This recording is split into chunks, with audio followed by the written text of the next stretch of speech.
En esta sesión vamos a tener la última presentación que está a cargo de la doctora Vanessa González Covarrubias, quien es egresada de la Facultad de Química de la UNAM, donde obtuvo el título de Química Farmacéutica Bióloga y el de Maestra en Ciencias. Antes de realizar estudios de doctorado, trabajó varios años en la iniciativa privada en compañías como 3M, Hewlett Packard y Procter & Gamble. Recibió el grado de doctor en Ciencias Farmacéuticas por la Universidad de Buffalo de Nueva York, donde se especializó en farmacogenómica y posteriormente realizó una estancia postdoctoral del 2008 al 2013 en metabolómica y longevidad humanas en la Universidad de Leiden en Holanda. Actualmente y desde 2003 se incorporó como investigadora en ciencias médicas en el INMEGEN y es miembro del Sistema Nacional de Investigadoras e Investigadores con el reconocimiento nivel 2 y es coordinadora del curso de farmacogenómica impartidos en el INMEGEN y en la UNAM. Adelante, doctora. Muchas gracias. Gracias por la invitación y por la impecable organización de este evento. Siempre es un gusto poder trabajar con ustedes. Llega a tanto detalle que, bueno, todas las presentaciones anteriores han ido nutriendo las que van siguiendo y para mí siempre es un honor compartir con ustedes. Y el día de hoy les voy a platicar sobre la hipertensión. La hipertensión y en particular su relación con la longitud del telómero. Seguramente saben que la hipertensión es el principal factor de riesgo de cualquier enfermedad cardiovascular y las enfermedades cardiovasculares son el principal factor de muerte a nivel mundial, no solamente en México, sino en el mundo. La hipertensión cursa desafortunadamente asintomática y cuando ya se empiezan a ver ciertos fenotipos, ciertos síntomas en los pacientes, pues ya está bien establecida. Las proyecciones de la Encuesta Nacional de Salud nos indican que solamente irá en aumento dado que nuestra población va envejeciendo y bueno, tendremos más adultos mayores en el 2050 que niños, lo que ocasiona la inversión de la pirámide poblacional, ¿no? En nuestro país, aproximadamente entre el 63 y 65% de los adultos mayores padece hipertensión. La falla terapéutica durante la primera visita supera el 50%, es decir, 1 de cada 2 pacientes no va a responder como se espera a la primera prescripción médica. No nos explicamos por qué si existen más de 60 medicamentos antihipertensivos diferenciados por 7 distintas clases terapéuticas, es decir, diferentes mecanismos de acción, y aún así tenemos una falla terapéutica sumamente alta. Sabemos que esta falla terapéutica, este control de la hipertensión, pues es multifactorial, están involucrados desde factores sociodemográficos, si eres hombre, si eres mujer, el DNA, tu medio ambiente, el estrés, la contaminación, si tienes otras comorbilidades e incluso tu genética y el microbioma intestinal, ¿sí? Nosotros en el laboratorio de farmacogenómica en el INMEGEN hemos estudiado la genética del paciente, las diferencias un poco entre hombres y mujeres y el microbioma intestinal.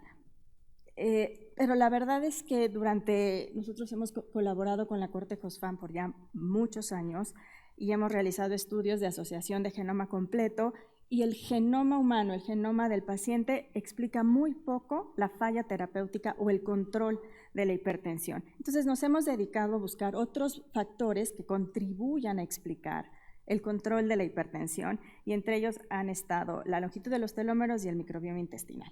Hoy les voy a hablar sobre la importancia de los telómeros, por qué son importantes y yo creo que el doctor Ferhan ya les dio una introducción al respecto. Los telómeros son marcadores de longevidad y salud, así a grandes rasgos, son los extremos de los cromosomas, son un pedazo de secuencia repetitiva, TAAGG, ¿no? Que se repiten y se repiten y se repiten. Todos nacemos con un pedazo de telómero predeterminado y este se va cortando a lo largo de la vida, por lo tanto la longitud del telómero pues, va a disminuir conforme aumenta la edad. Entre más grandes tenemos los telómeros, se supone que tenemos una mejor salud, pero también influye mucho la velocidad de acortamiento, ¿sí? Y también el presentador antes de mí pues les hablaba de los pilares del envejecimiento y cómo están clasificados en factores genéticos, primarios, ambientales, intrínsecos. Y bueno, como les decía, nosotros hemos estado estudiando el ADN, variantes genéticas del paciente. Hemos estudiado más de 500,000 variantes por individuo y hemos encontrado poca asociación que nos pueda explicar tanto la variación en el control de la hipertensión como su referencia en cuanto a la falla terapéutica. Entonces, hemos incluido algunos factores adicionales a la investigación, incluyendo el microbioma intestinal, del que les podré hablar en algún otro momento, y los telómeros. Los telómeros, como les decía, van disminuyendo conforme aumenta la edad, y es lo mismo en otras especies, principalmente mamíferos. Esta relación es proporcional. ¿De qué depende que se acorte el telómero? Bueno, pues de muchos factores, desde con cuánto telómero nacemos, variantes genéticas en los genes responsables del mantenimiento de los telómeros, hasta su estilo de vida, el estrés, la dieta, antioxidantes, inflamación, otras enfermedades, ¿no? Entonces, los telómeros se han asociado durante los últimos 20 años a diferentes enfermedades y en este caso enfermedades cardiovasculares. Intentan explicar por qué un telómero más corto está relacionado con inflamación, con deficiencia del endotelio vascular y por lo tanto con problemas de hipertensión, ¿sí? Entonces espero hasta aquí haberlos convencido que existe una relación entre la longitud de los telómeros, su acortamiento y enfermedades cardiovasculares. Lo que no sabemos es si podemos restaurar estos telómeros o disminuir la velocidad de su acortamiento y si esto puede incidir en las enfermedades cardiovasculares de forma positiva. Tampoco sabemos si los pacientes hipertensos que logran controlar su hipertensión a través de las diferentes estrategias podrán vivir más, o si protegemos a los telómeros podremos controlar la hipertensión. No sabemos qué es primero, si el huevo o la gallina, pero lo que sí sabemos es que la hipertensión es un problema de salud con complicaciones y consecuencias a nivel nacional y a nivel mundial por su alta prevalencia. No existen exámenes de prevención, de seguimiento ni de monitoreo. Tampoco existen guías terapéuticas o guías farmacogenéticas aceptadas actualmente. Apenas el año pasado se publicó una guía de la CEPIC, que es la guía de implementación de farmacogenética a nivel mundial, para medicamentos beta bloqueadores con efectos antihipertensivos, pero los beta bloqueadores no son los fármacos de primera elección ni en México ni en el mundo. Entonces, bueno, hay una guía recientemente publicada, pero no existen guías farmacogenéticas para prevenir o para predecir la eficacia terapéutica. Entonces, sí tenemos una necesidad clínica para complementar marcadores, biomarcadores que nos ayuden a predecir qué paciente va a poder responder de mejor forma con ciertos medicamentos o con ciertas estrategias de estilo de vida, ¿sí? Entonces, bueno, ¿cómo estudiamos la relación entre los telómeros y la hipertensión?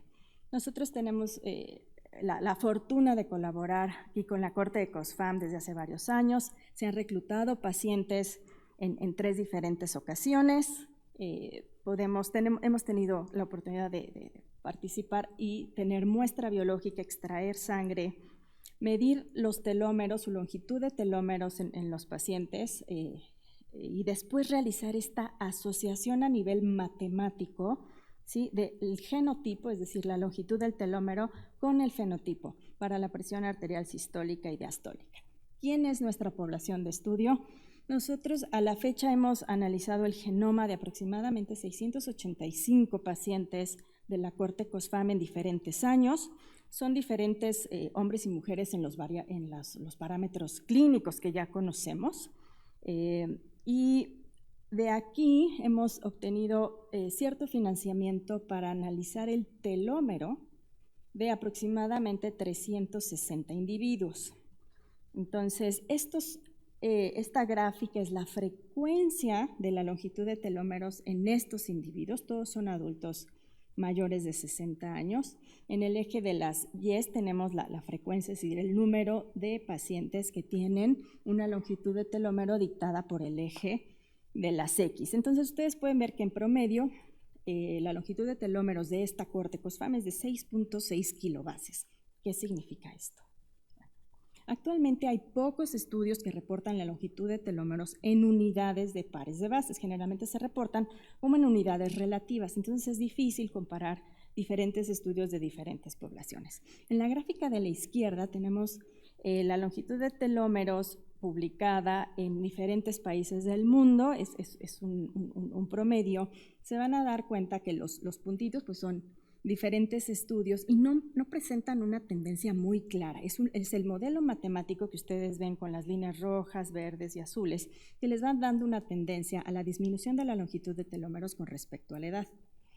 Y en la gráfica de la derecha son los datos de nosotros, en los que se ve también una tendencia a la disminución de la longitud de telómeros con respecto a la edad. Ahora ya tenemos esta información, caracteriza en parte al paciente adulto mayor de esta corte. Ahora vienen preguntas lógicas, que es si controlamos la hipertensión, ¿la longitud de telómeros es mayor? ¿O es posible que los telómeros mantengan una mayor longitud si se controla la presión arterial? Entonces, lo que hicimos fue dividir nuestra población de estudio en pacientes que tienen la presión controlada y los que no la tienen controlada, a pesar de recibir medicamento, en muchas ocasiones más de 2 a 3 medicamentos, ¿sí? Entonces, esta es una gráfica de distribución. Si se dan cuenta, el eje de las X, las unidades, son diferentes en la de la izquierda y en la de la derecha. En la izquierda tenemos pacientes con la presión arterial controlada y en la derecha no controlada. Se dan cuenta que los pacientes de la izquierda tienen una longitud de telómeros relativamente mayor, comparada con la de los pacientes no controlados. Ahora, esta es una gráfica de distribución. Lo que hicimos fue hacer una prueba estadística para diferenciar las dos poblaciones. Y efectivamente vemos que hay una longitud de telómeros entre 2 y 4 kilobases mayor en los pacientes que tienen la presión controlada. Para concluir, tenemos que desarrollamos un modelo matemático para poder considerar las variables adicionales que tienen estos pacientes, ¿sí? Desde sexo, la edad, número de antihipertensivos que toman, química sanguínea y demás, y efectivamente existe una relación de mayor longitud de telómeros con la presión sistólica controlada. Para concluir, pues resumiendo, quiero decirles que la longitud de telómeros en adultos mayores es muy variable. Ustedes vieron una distribución bastante amplia, pero podemos reportar esta variación en kilobases y podemos compararla con otras poblaciones. El control de la hipertensión es muy importante, tanto que se observa su impacto en la longitud de telómeros. Y hay estudios similares en otras universidades donde parece que algunos antihipertensivos tienen un efecto directo sobre el mantenimiento de la longitud de telómeros, que son pues, hipótesis que estudiaremos más adelante. Al parecer, diuréticos como la furosemida y receptores y antagonistas de los receptores de angiotensina como el losartán favorecen concentraciones altas de telomerasa. Y esto nos va a favorecer que la longitud del telómero se mantenga. Quisiera terminar con esta reflexión, con esta hipótesis a futuro, poniendo en perspectiva lo que encontramos. Creemos que si usted controla su hipertensión, aumentará la probabilidad de que tenga telómeros más largos. Y si usted tiene telómeros más largos, al mismo tiempo podrá controlar su presión arterial, las expectativas y la calidad de vida creemos que también aumentarán, ¿sí? Y la salud cardiovascular en el adulto mayor pues requiere investigación multidisciplinaria. Es por eso que para mí me da muchísimo gusto compartir con ustedes, con mis compañeros, con colaboradores, porque todos nos nutrimos de este tipo de pláticas, ¿sí? También tenemos algunos estudios en el pasado en genética y uno del impacto del microbioma intestinal, que también tiene un impacto en el control de la presión arterial. Finalmente, pues dar gracias a la Corte, a todos los encargados, a los colaboradores y a los investigadores que nos han invitado a participar y obviamente al Laboratorio de Farmacogenómica en el INMEGEN. Y todos estos resultados fueron o están siendo parte del estudio de doctorado de la maestra en ciencias Kenneth Rubio. Muchas gracias.